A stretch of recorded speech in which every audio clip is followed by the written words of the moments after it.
Listen, if you're currently spending hours trying to blindly memorize every single page of the PMBOK guide, honestly, stop right now.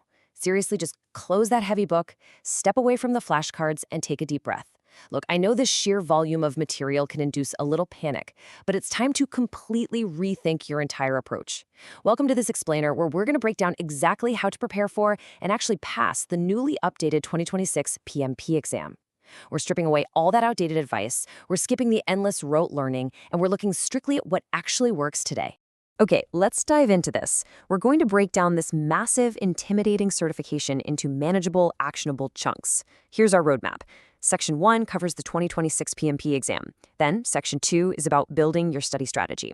We'll pivot to Section 3, application over memorization. Next, we'll hit Section 4, the PMP mistake log. And finally, Section 5 covers your preparation timeline. All right, let's kick things off with Section 1, the 2026 PMP exam, and more specifically, what changed on July 9th, 2026. This is really the very first phase of our preparation funnel. So before you open a single study guide, you have to understand the new landscape. The old way of preparing? It was heavily focused on rote memorization. You would literally read the PMBOK guide over and over, just hoping the definitions stuck in your brain long enough to pass. But the exam updated in July of 2026 for a very specific reason. Modern project management isn't just about knowing terminology anymore. It's about leading in really complex, ever-changing environments. The 2026 reality places a massive emphasis on scenario-based application. You're going to be tested on how you leverage AI in your workflows, how you drive sustainability, how you manage difficult stakeholders, and ultimately how you deliver actual business value. The exam forces you to prove that you know how your daily project decisions contribute to overarching strategic outcomes. It's really about real-world leadership now, not just a vocabulary check. Now let's transition to Section 2, building your study strategy, focusing on the 3 domains. We're shifting from what the exam is to how you actually structure a solid study plan. The current PMI exam content outline organizes your testing universe into 3 distinct domains: people, process, and business environment. But here's the crucial catch. You can't just memorize these domain names or treat them as separate silos. On the actual exam, you're going to face complex questions where, say, a people problem, like a stubbornly resistant stakeholder, requires a process solution within a specific Agile framework, all while keeping the business environment compliance in mind. It's a lot, right? Your preparation has to focus on understanding how these concepts bleed into one another across predictive, Agile, and hybrid approaches in realistic, messy project situations. And when you're building that strategy, you have got to be brutally honest with yourself. You must build a study plan that works with your real-life schedule. If you're a working professional juggling a family, a long commute, and a demanding boss, please do not create some aspirational schedule that requires 5 hours of studying every single weekday. It is a one-way ticket to complete burnout. Instead, establish shorter, highly focused study periods during the week, maybe just 45 to 60 uninterrupted minutes a day, and then reserve your weekends for those longer, intensive test prep sessions. Remember, in the marathon of PMP prep, consistency absolutely beats cramming every single time. That brings us to Section 3, application over memorization. This is the core turning point of this explainer, and the fundamental mindset shift you need for the exam. One of the biggest pitfalls candidates face is what I call the illusion of competence. They fall into the trap of waiting until they've read every single chapter before testing themselves, thinking they need to quote-unquote know it all before even attempting a quiz. No way! You must include practice in your preparation from the very beginning. There is immense urgency here. Engaging with practice questions on day 1 forces you to actually apply what you've learned. It helps you decode how tricky those PMI scenarios are written, and most importantly, it reveals your knowledge gaps early on, when you actually have the luxury of time to go back and fix them. So when tackling these practice questions, I want you to treat them like a forensic investigation, using this exact methodology.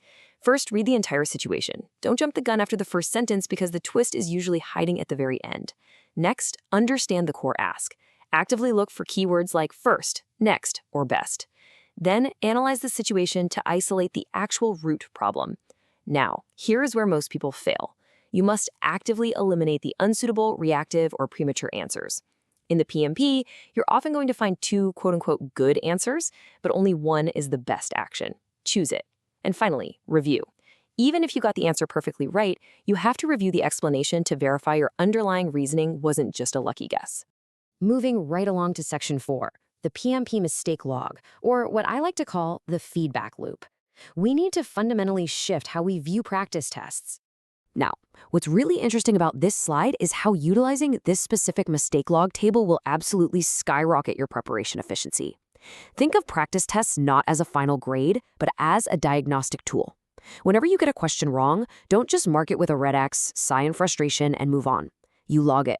If it was a knowledge gap, explicitly record the missing concept you need to revisit. If it was a scenario mistake, write down exactly what context you misunderstood. Did you miss an important keyword? Well, that's a reading mistake. If you chose the wrong action, log it as a decision mistake and articulate exactly why the PMI's option was better than yours. By tracking repeated mistakes over time, a clear heat map of your weak spots is going to emerge. This takes all the emotion out of studying and guarantees you focus your energy exactly where it's needed. And this methodology scales perfectly into your full-length mock exams. When you finish a grueling 180-question practice test, group every single error into one of these 4 distinct categories. Category 1, you didn't know the concept, so you go study the topic. Category 2, you misread the question, meaning you need to slow down and practice active reading. Category 3, you knew the concept but selected the wrong action. This one requires refining your real-world decision-making. Or Category 4, you ran out of time, which tells you to implement a strict minutes per question piecing strategy so you aren't leaving easy points on the table. Categorizing like this ensures you never waste precious hours re-study your material you already know. And now we reach Section 5, your preparation timeline, the final countdown. We're moving from strategy right into execution for the final stretch. Here is a highly effective, flexible countdown timeline. At 60 days out, your primary mission is building knowledge gradually and getting your feet wet with practice scenarios.